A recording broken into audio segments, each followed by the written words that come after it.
Good day, everybody, and welcome to Camel City Chat. I'm John McPherson, your host, and I'm here with my guest, Candice Babusiak. That's right, Candice of RBSFI. We don't have to say his name, do we? No, that's okay. All You can right. look it up.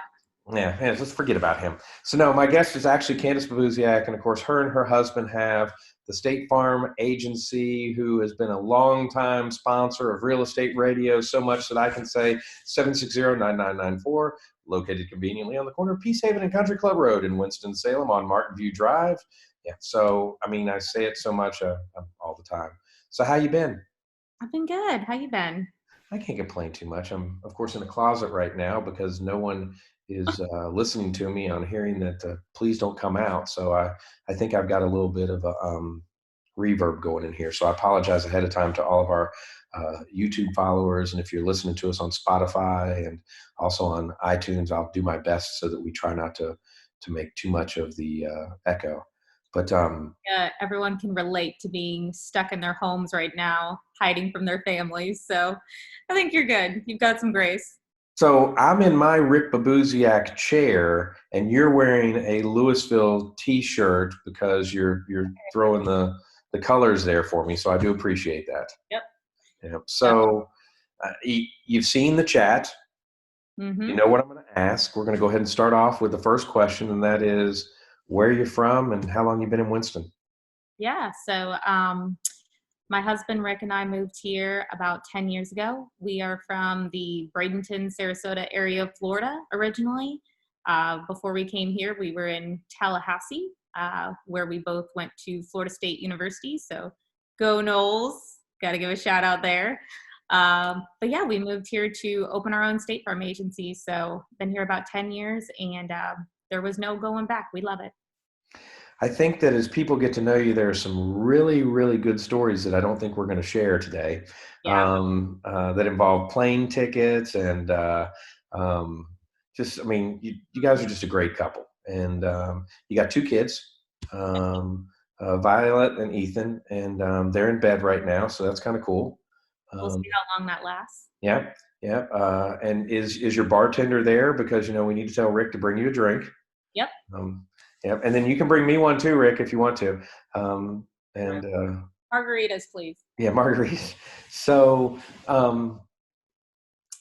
it's you and I have an interesting way that we met, and I guess at some point we can maybe tell that story if you want to. But I just I feel so lucky and to have gotten to meet you and Rick, and also not only be have you be my insurance agent, but also have you be my friends. And we've known each other since you guys got here, and I appreciate. I think what I've said before about you all is that after about the first year you were here, people would have thought that you lived here all your life. You got really involved in everything around, and just invested in the community, and that was really cool. Yeah, I mean, we had never even heard of Winston-Salem when we first got the interview to come here and look at the State Farm opportunity. And it took, I think, 36 hours for us to say, like, this is it, this is home. So we were really, really excited to get the call to say, you're approved, come on in, open the agency. And yeah, our kids were born here.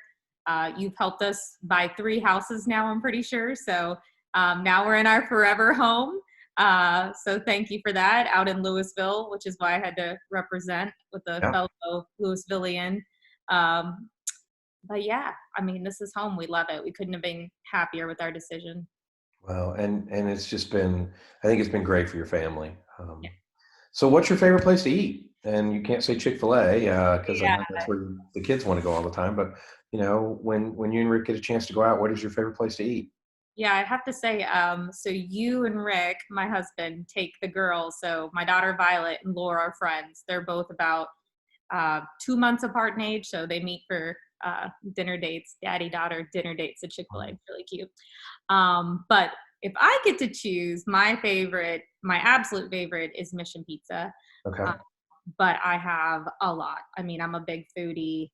We love wine. We love food. So sweet potatoes, Mazzel's, Delicia's is really good. Full Moon. those are some of the favorites. And then also have to give a shout out to Carrabba's. If y'all don't know You Daniel, have to give a shout out to Carrabba's. we get takeout there all the time. We love going in, but takeout right now. But Daniel, who runs it, I mean, he's just doing amazing things to support the community right now. So love to see, if you want to follow them on social media, how much they're giving back, bringing food to healthcare workers. It's amazing right now. So that was going to be a new question because of the COVID. Where's the last place you ordered takeout from? Carrabba's. Okay. Yeah. We DoorDash the Greek Grill Okay. yesterday, and we've done, of course, Mario's, and oh my gosh, met the general manager of Firebirds. What a great guy! Oh I still have to get downtown and see, Adam at Young Cardinal. yeah. Algernon's doing a bunch of stuff over at Zaxo's, and just saw today that like $500 was donated to help give kids a meal for the next, month or so. And it's just some great stuff that people are doing. It's amazing to see the community response. I mean, I think everyone feels a little bit powerless right now, out of control, but to be able to see people contribute in their own unique ways, whatever they can give back. I mean, you got to look for the good right now. So it's definitely been inspiring to see what a lot of people are doing to try to help. So what about what's your favorite thing to do? And I mean, this is kind of pre-COVID or post-COVID, but what's your favorite thing to do when you can get either Rick out or the family out?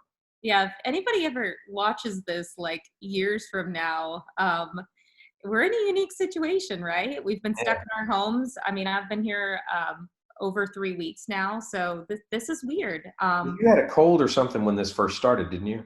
Yeah, Yeah. so just out of precaution, at the very beginning, I stayed home. I even isolated myself from my family, not knowing. It was before tests were available, so definitely took it serious right away, just feeling the effects of some kind of really severe sickness. So um, it's been really different. It makes me appreciate, like you said, all the restaurants and things that we were able to do before all this. So I really hope that people take this time to be with their family, but then go back and support local business, get out there and spend money and take advantage, see it in a new light. Let's say everything that we have here in the community, it's amazing.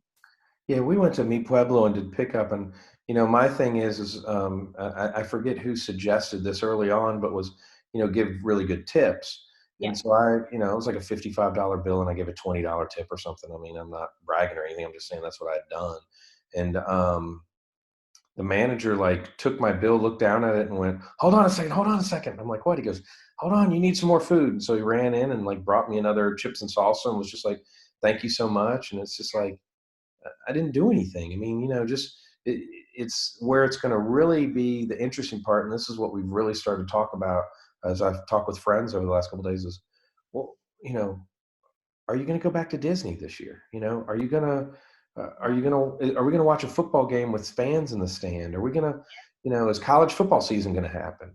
And, what these restaurants, I mean, somebody bragged about how they picked up, my neighbors bragged about how they picked up the like a boil, from Full Moon, and so it Yeah. was like a beach boil, whatever they call that boil thing, crab boil or whatever, and Low Country boil.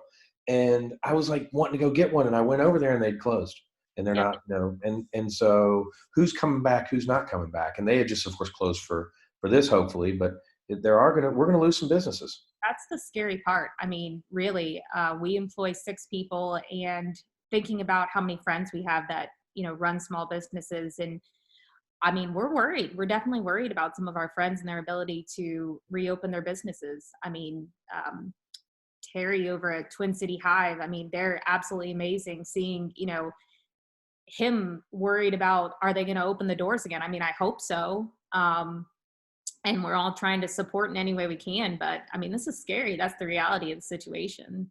Mhm. Terry's hilarious. You'll see him at Costco getting this or that, and out in the parking lot. And I mean, they just, but to get that extra 2 cents or that extra. I mean, this is what people rely on, and to close down, it's scary. We have 4 people that are on our payroll, and one of the first things that happened was, Rick reaches out to me and says, "Hey, have you seen this? Make sure you do da da da." And I'm like, so I'm calling my banker, Yep. and I have that relationship with my banker. I'm texting them at home, and then they're calling me the next day. And I applied earlier this week for some of the PPP, and I know you guys have applied for it.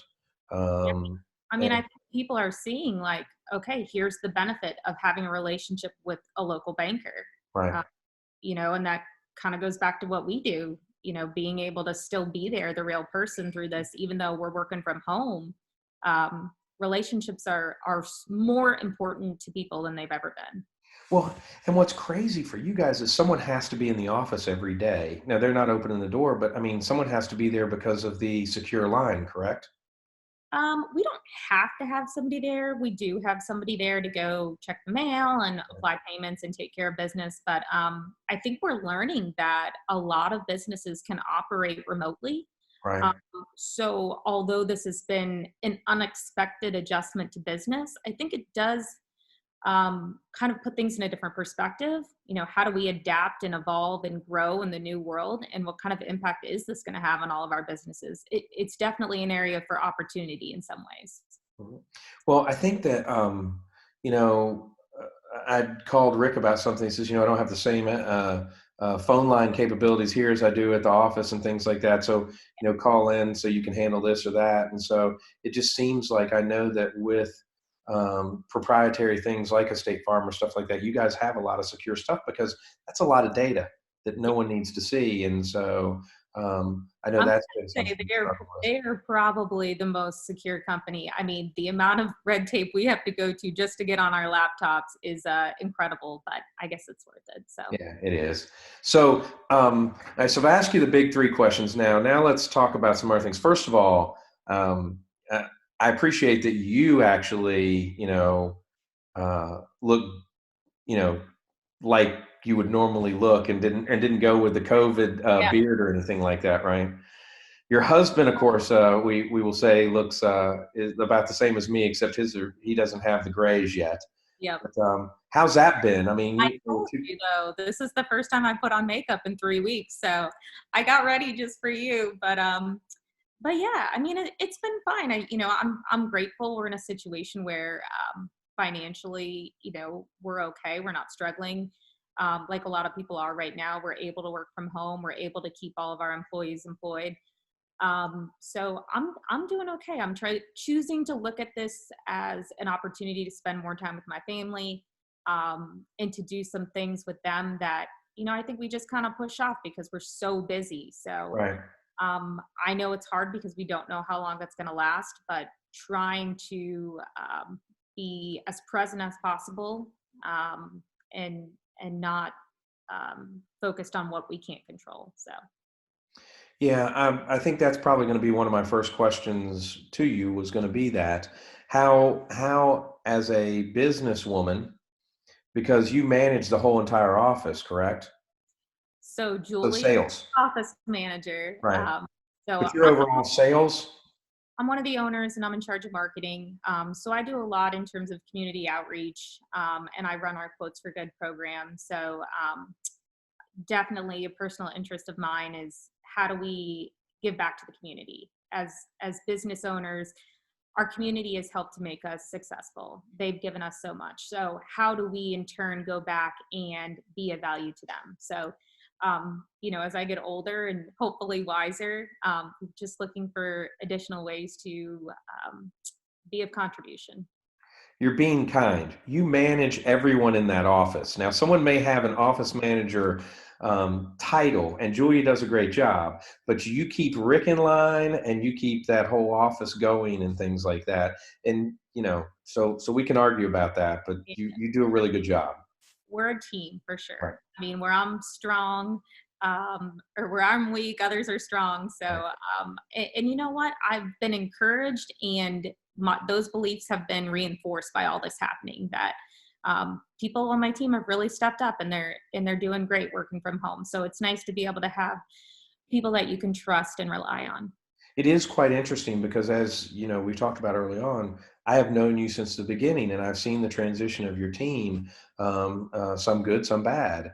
and you transitioning to a role of basically being the owner with the marketing side of things, and it fits you. And this quotes for good thing, that's might as well go ahead and talk about it. Yeah. What is quotes for good, and where are you guys at with this?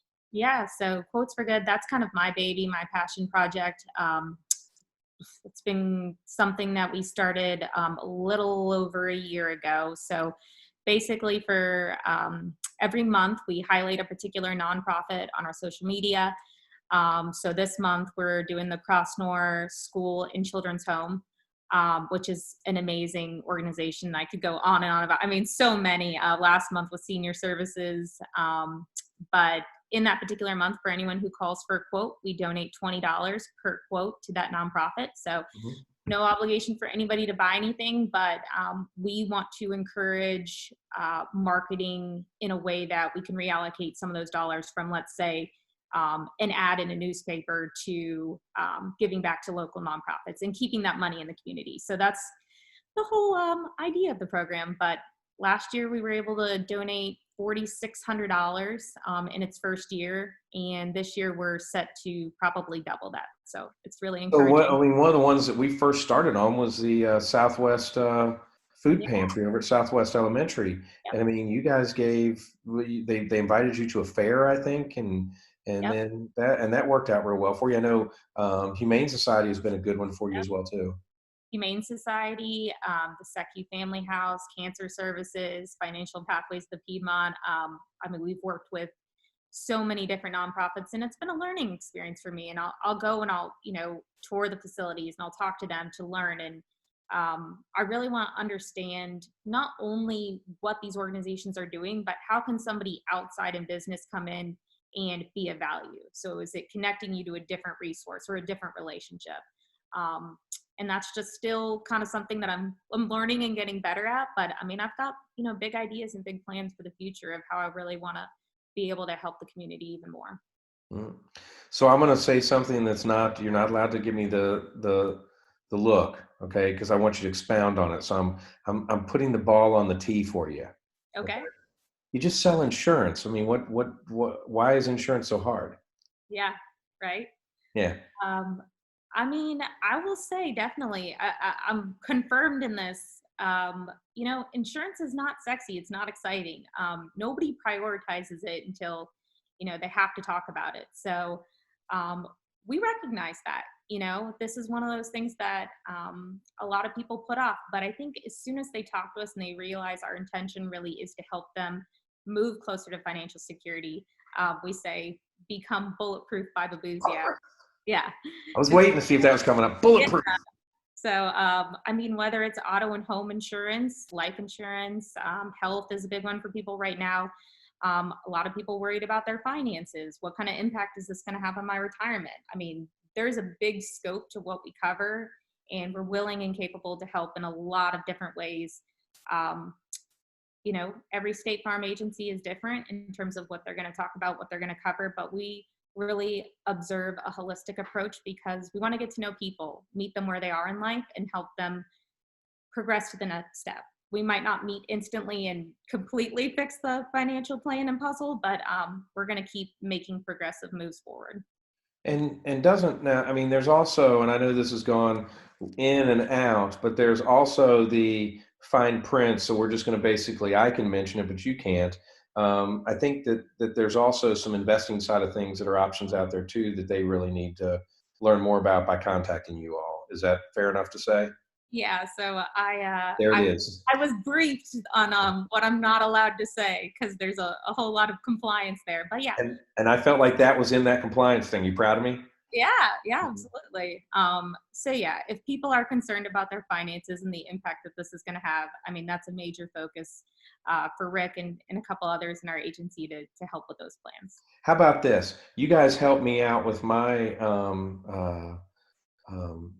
cafeteria plan in a sense for, we invest for our four of us, and you also have an inherited IRA that you helped me out with when my mom passed away, and some things like that. And I'm sure there are other options out there that you could share with people if they come into the office and talk to you about Absolutely. Okay, so there we go.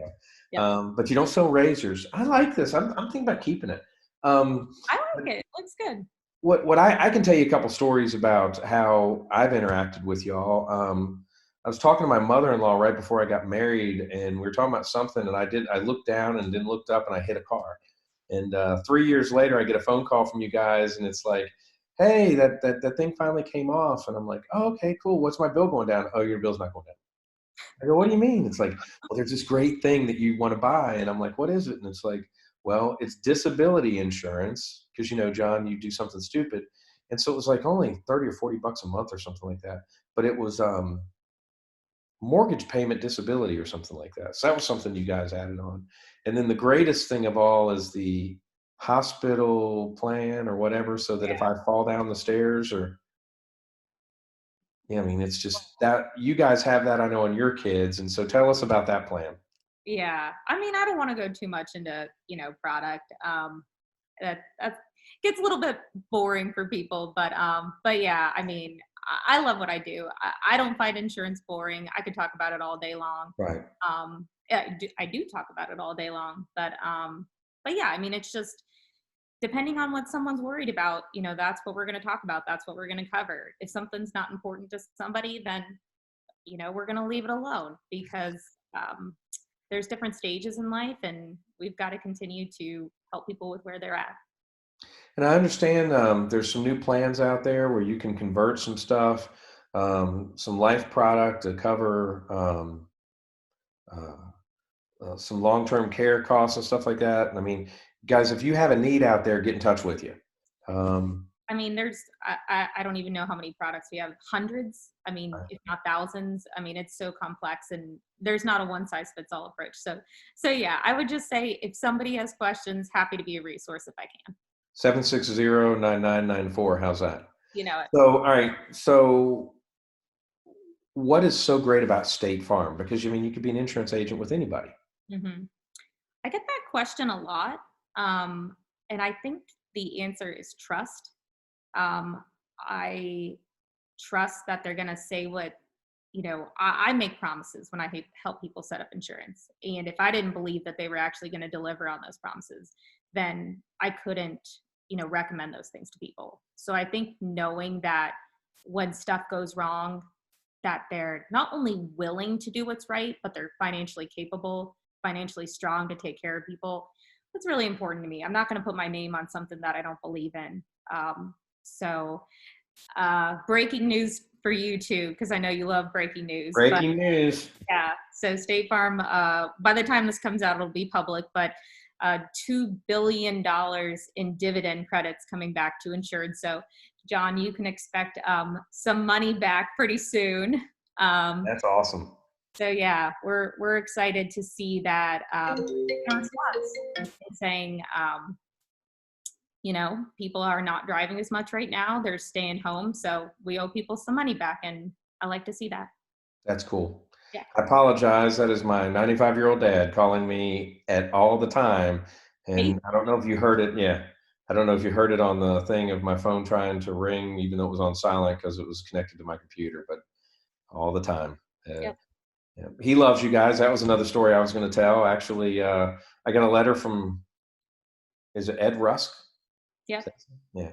So he was the CEO of State Farm or president or whatever, and I sent him a message because your husband went and saved my dad. My dad was rear-ended, and I was stepping into a meeting, and Rick's like, "Oh, I got this. Don't worry." So he had run over and was there, made sure my dad was okay, made sure he got home. Called you guys, called him the next day, and I felt that was necessary to write the head of State Farm, and I got a letter on that, and I'm still waiting for my State Farm commercial for the Super Bowl or something like that. I know. Me too. Yeah, I mean, let's get rid of Rick, and it's just you and I can come up with something funny and hang out with somebody. I But can tell it. yeah, no, I just I think that the reason why I asked the State Farm question is because I know that State Farm has a huge trust and just the stability and stuff, and I think that's what you guys try to do in your individual office. Mhm. And how many people do you have now in the office? So we have 8 total, and everyone's licensed. very experienced. I mean, we're in a really, really good place with our team. They're all amazing individuals. I mean, they're awesome insurance agents, but they're amazing people. So they really take the time to get to know who they're talking to and make sure that anything that we recommend is going to be something that is appropriate for them and in their best interest. So I love my team. I'm super blessed to work with great people, because I know it's hard out there. It's hard to find good talent. So we've got to retain them. We've got to keep them happy, and we got to take care of them, especially right now with all this going on. All right. Well, let's get away from insurance now, and Yeah. now start asking you the fun, hard questions. Okay. As a business owner, how do you find business? I know that you're really involved in BNI, Mhm. and also community service stuff. What is it about? Let's start with the community service. Is it the kind of the no one cares how much you know until they know how much you care type of mentality?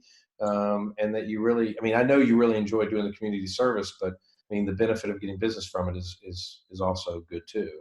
Yeah, I think I got into it thinking, okay, how can I use this as a marketing tool? You know, years and years ago, how can I get out and meet people to market my business? And then it's just evolved, you know, over time into this really passionate interest of mine. So, you know, I think when people know that you're operating from a place of authenticity in terms of what you want to contribute, they're okay with that. So, um, business wise, you know, we operate, I'm going to say 80% off of referrals.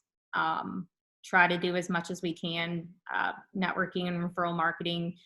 BNI is a more formal networking group. I was the president last year, and you know, I've been really blessed in that group to support me. And even during all this, you know, we're still meeting weekly via Zoom, which is super weird, but to be able to see people's faces and hear their voices, you know, that's my community. Those are my people. So even though we're stuck at home, I'm not isolated. I'm not alone. I still have, you know, my friends, my family, and my referral partners, and my business partners, you know, there for me. So that's definitely been a really nice thing to feel during this weird stuck at home phase. Right. Yeah. Because I know that you and Casey are in BNI now. Is that the only BNIs, and then the other, like Rick's in a leads group Yeah, so he goes to a group out at Bermuda Run, and with then Roger Casey and all them? yep. Okay. So and then we're actually in 4 different BNI chapters. Okay. All Yep. right. And that's worked for you guys. Yeah, I mean, Okay. I would highly recommend it. And if anybody has questions, yeah, just let Seven me. six zero 9994. Yeah, right. All right, and so we've got community service is one of the ways that you're getting your business. BNI is another way. What are other ways that you recommend people to get business? I mean, I run our social media, our Facebook advertising. You know, you've got to do some internet stuff. We're also really fortunate to work with an amazing business coach. His name is Brian Strock, and his company's My Success Path. Shout out to him too. But he's just really helped us kind of look at things through the filter of who do you want to be and How make long this. have you guys worked with him? Is it a couple years? I'm gonna say 3 years I maybe think now. yeah, because I've been on the phone or something. It's like, hey, I got to go, or we're having our meeting with our coach, and he's coached the whole team Yeah. at yeah, right. So yeah, okay, Just took us to the next level. I mean, before it was like, you know, how do we hit this new benchmark? How do we get to this new level of success? And you know, a few years ago, it was like, okay, we hit that again, we hit that again.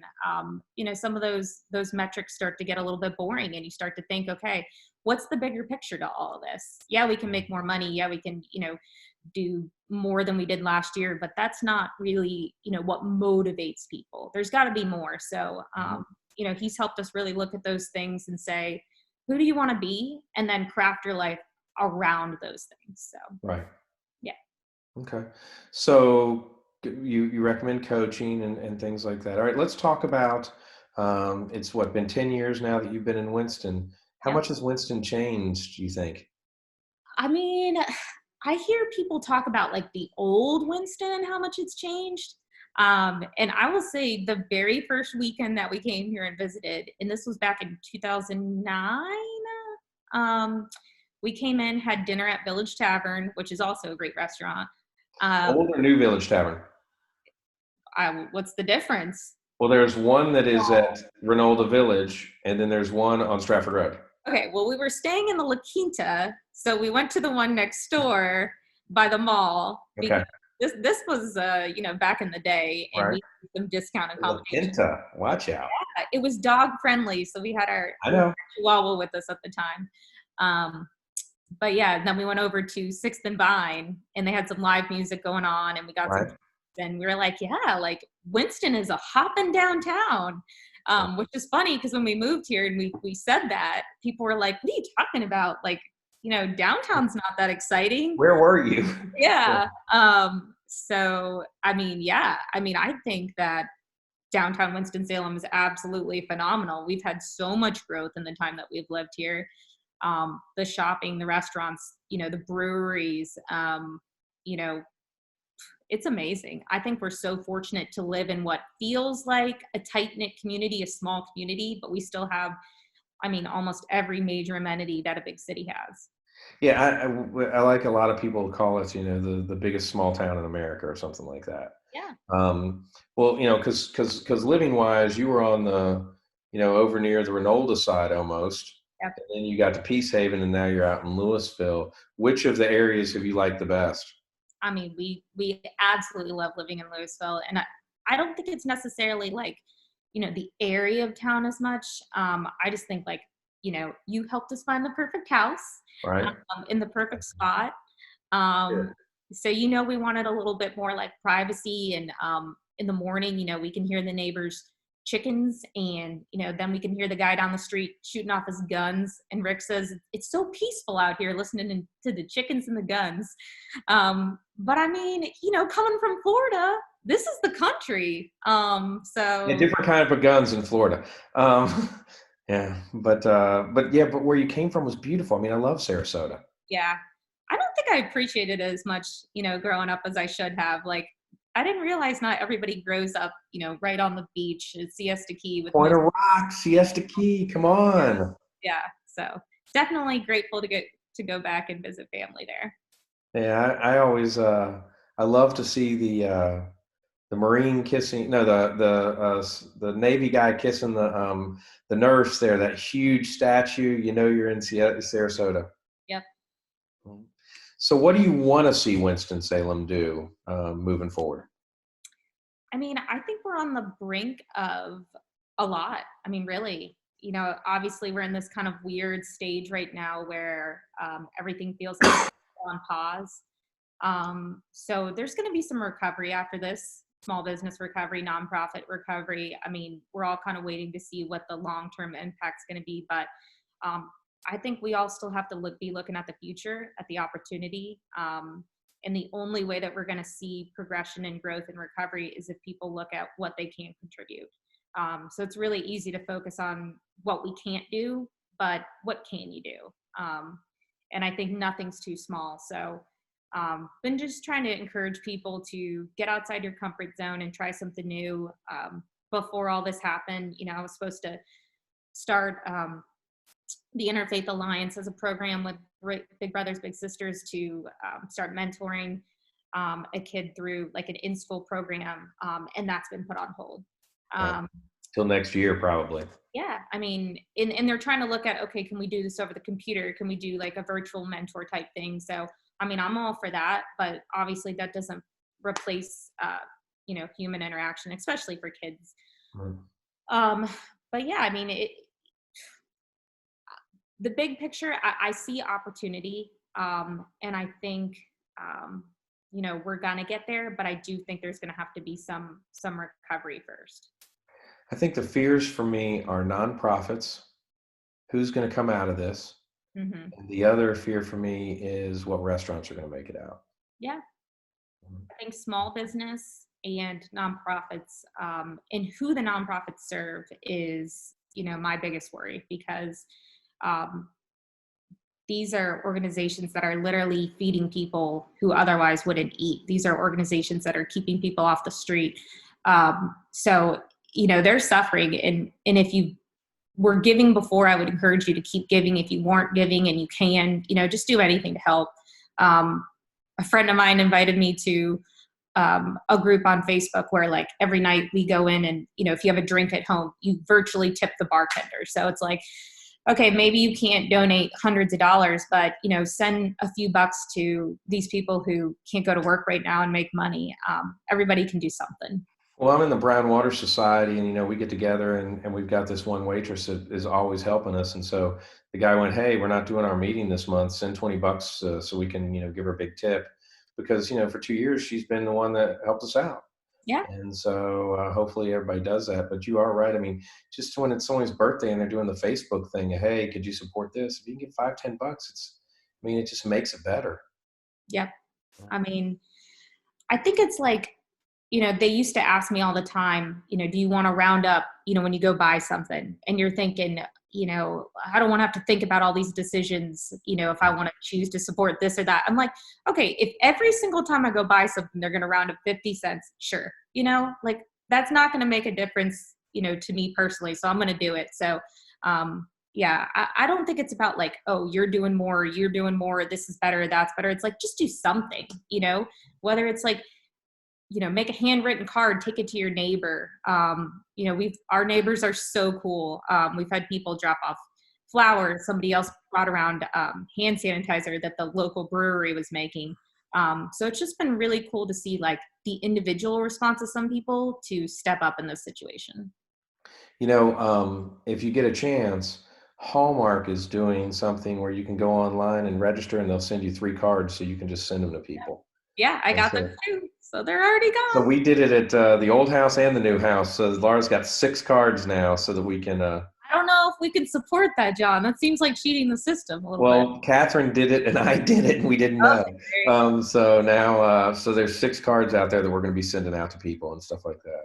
I And I think think the other thing that's, made a birthday card for Violet, so I know she can make some handmade cards. yeah, she can. The other thing that I got a check-in today from Carmen Palmer. Carmen is a realtor with Remax, and she's just like, "Hey, Doc, what's going on?" So she calls me Doc, and I call her Rev, because she's a minister in her church. Of course, I'm the Reverend Dr. John McPherson with my $25 doctorate from the Universal Life Church. And so, but she just checked in with me today, and that's something that I've tried to do a little bit in the position, with being with the Realtors Association.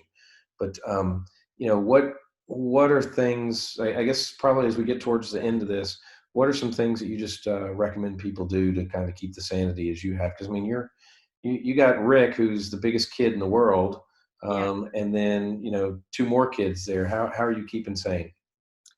I've been reading some articles and trying to share some content that I find helpful. But one thing I've read is, stick to a routine. So, get up, go to work, even if you're at home, be present at work, and then turn that off at the right time, and then be present with family. So set some boundaries, because I mean, none of us are used to working at home before this. I mean, this is new. None of us know how to do this perfectly. So I think giving ourselves more grace than we ever would before. We're in a really fast-paced, demanding society where it's always like, how can I be better, faster, more efficient? I think right now that it's not time for that. It's time for how do I take care of myself? How do I take care of my family? How can I, take care of my employees, my community, and then go from there. I mean, especially during Holy Week, I've been doing a lot of reflection, and it's a point in life where we can either look to the enemy, or we can look to our Savior, and that's what I'm trying to stay focused on right now. That's a pretty good way to end it. I'm so glad that you have joined our community, and even brought Rick with you too. Folks, if you want to get in touch with Candice, you can reach her at 336-760-9994. The only guests that I ever had on that I know the number by heart. Check them out online at rbsfi.com. That's rbsfi.com.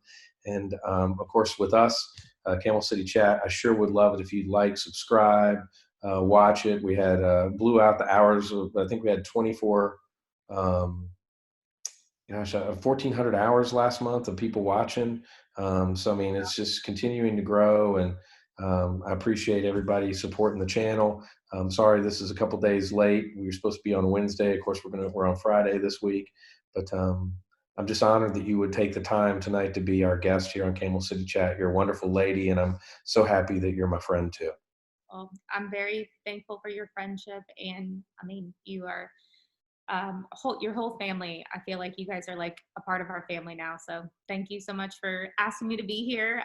Definitely a little bit outside of my comfort zone, but I think being at home, it makes me feel like safe with you. So thank you. Well, you did a great job, and I appreciate it. And folks, again, like, subscribe, and don't forget to check out rbsfi.com